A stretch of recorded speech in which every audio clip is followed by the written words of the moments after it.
안녕하세요. 시청자 여러분을 위한 건강솔루션 TV닥터 처방전입니다.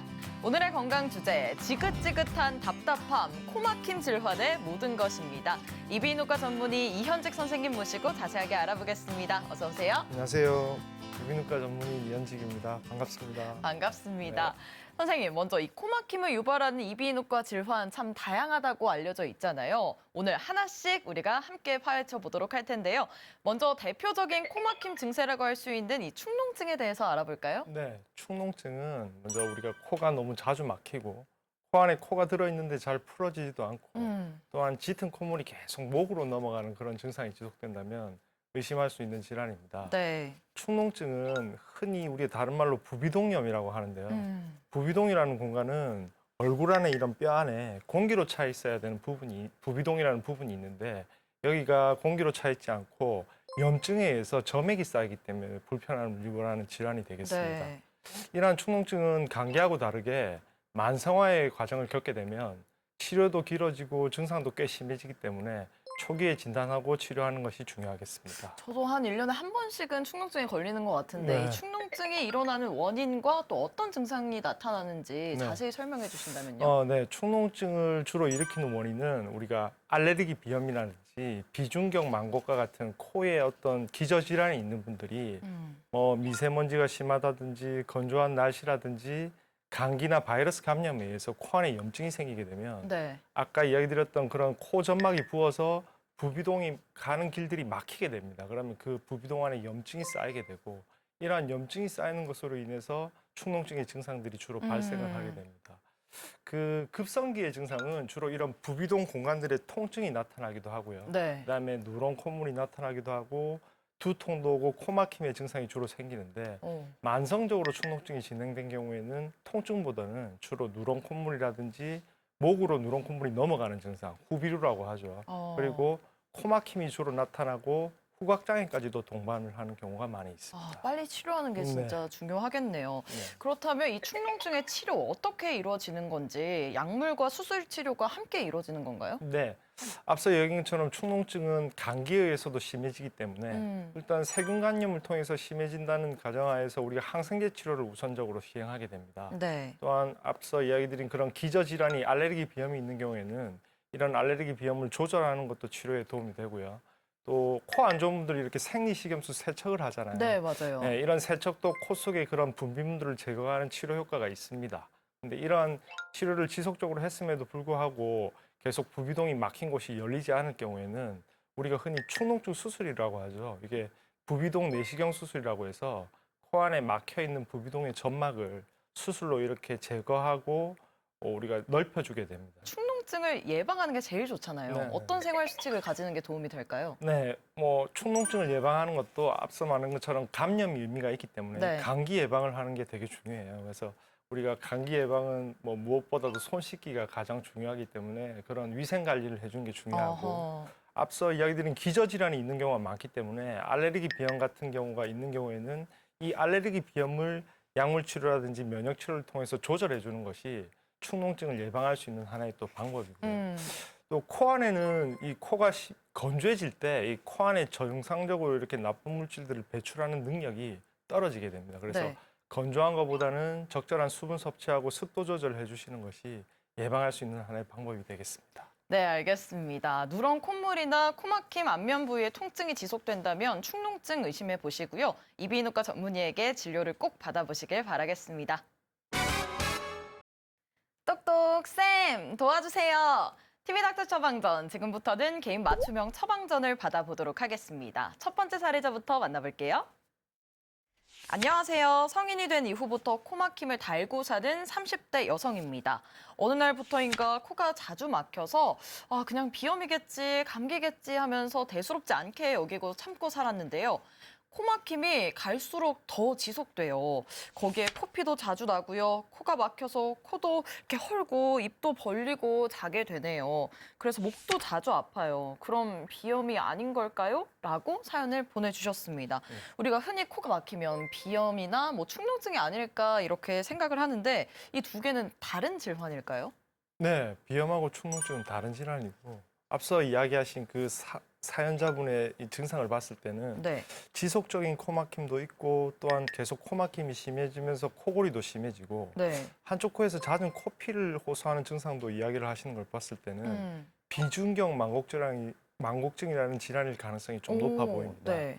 비중격 망곡증은 우리가 비중격이라고 하는 것은 이제 코를 오른쪽 코와 왼쪽 코를 나누는 사이에 우리가 뼈를 비중격이라고 하는데 네. 이 비중격이 한쪽으로 지나치게 휘어져 있는 경우를 우리가 비중격 망곡증이라고 합니다.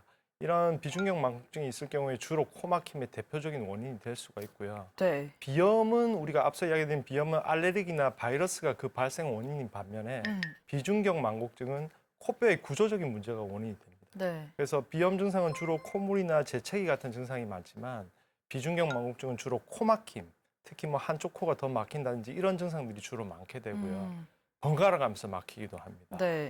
정확한 진단은 이비인후과에서 간단한 내시경 검사로 알 수 있고 보통 코 안에 촬영을 해서 내부에 어떤 다른 동반 질환이 있는지를 함께 관찰하게 됩니다. 그렇군요. 비염과는 원인과 또 증상에서 차이가 있는 비중격 망곡증. 그 차이를 잘 구별하셔서 올바른 진단과 치료를 받으시길 바라겠습니다. 자, 그럼 두 번째 사례 만나볼게요. 이번에도 비중격 망곡증과 관련된 사연이네요. 안녕하세요. 저는 비중격 망곡증이라고 진단을 받고 약물 치료를 받고 코세척도 하면서 증상이 호전되길 기대했었는데요. 하지만 이 증상이 쉽게 낫질 않아서 결국 내시경 시술을 하기로 했습니다.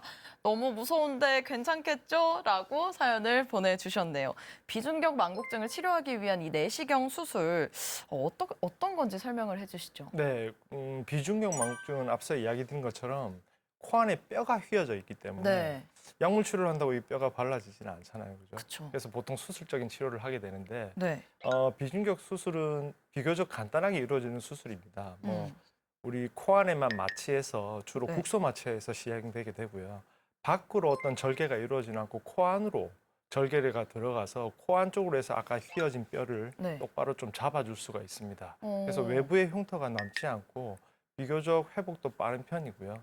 만성 코막힘 자체를 구조적으로 호전시키기 때문에 우리가 어떤 만성 두통이라든지 수면 장애, 그다음에 구호흡이 지속되는 경우에도 이 수술을 통해서 많이 회복을 보이게 할 수가 있습니다. 그래서 비교적 간단한 수술이고 그 비교적 간단한 수술에 비해서 만족도도 굉장히 높은 수술이 되겠습니다. 그렇군요. 코막힘으로 인해서 수면 장애가 있거나 머리가 멍한 이 두통이 자주 발생한다면 비중격 망곡증 의심해 보시고요. 진단과 정확한 치료 받아보세요.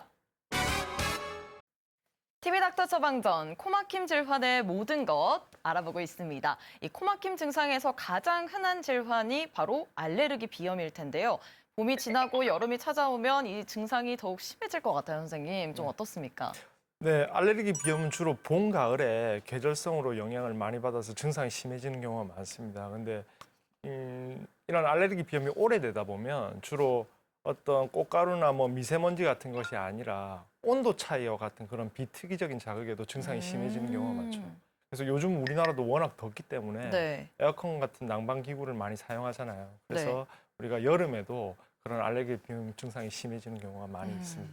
연속적인 재채기라든지 맑은 콧물, 코막힘, 그리고 코가 가려운 증상들이 대표적인 증상이고 감기하고는 조금 다르게 열이 나진 않고요. 네. 주로 맑은 콧물이 장기간 지속되는 것이 특징이라고 할 수 있습니다. 어, 너무 방치할 경우에는 우리가 애들한테는 중이염을 발생시키기도 하고 아까 이야기 드렸던 어떤 축농증이나 인후염의 다양한 합병증도 이어질 수 있기 때문에 그런 관리가 주기가 필요합니다. 코막힘 증상이 계속된다면 단순히 코가 불편한 수준을 넘어서 이 일상생활과 수면의 질이 떨어지는 등 여러 부작용들이 많은데요. 평소 코막힘 질환을 우리가 어떻게 예방하고 관리하는 게 좋을까요?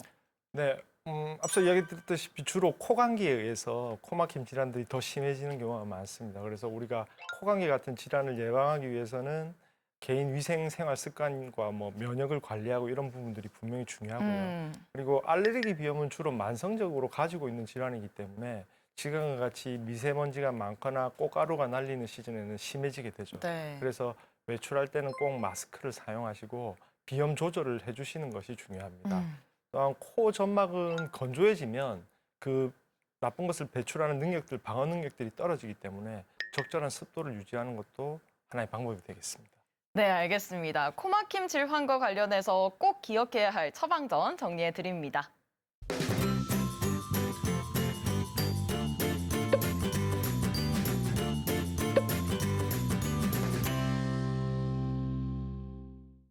네, TV닥터 처방전. 오늘은 코막힘 질환의 모든 것에 대해 알아봤습니다. 선생님, 마지막으로 정리 한 말씀 부탁드릴게요. 네, 코로 숨을 쉬는 것은 우리가 삶의 질에 있어서 굉장히 중요한 부분입니다.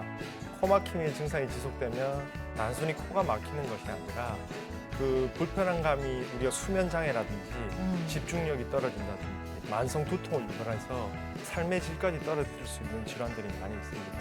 지속적인 코 막힘이 발생하면 병이 심해지기 전에 적절히 진단을 하고 적절하게 치료를 하는 것이 병을 키우지 않은 방법이기 때문에 가급적 코 막힘이 만성적으로 지속될 경우에는 빨리 내원하셔서 진료 보는 것을 추천드립니다. 네, 선생님 오늘 말씀 정말 고맙습니다. 감사합니다. 저희는 다음 주 이 시간에 더욱 알차고 유익한 처방전 가지고 다시 돌아오겠습니다. 오늘 하루 더 행복하고 더 건강하세요.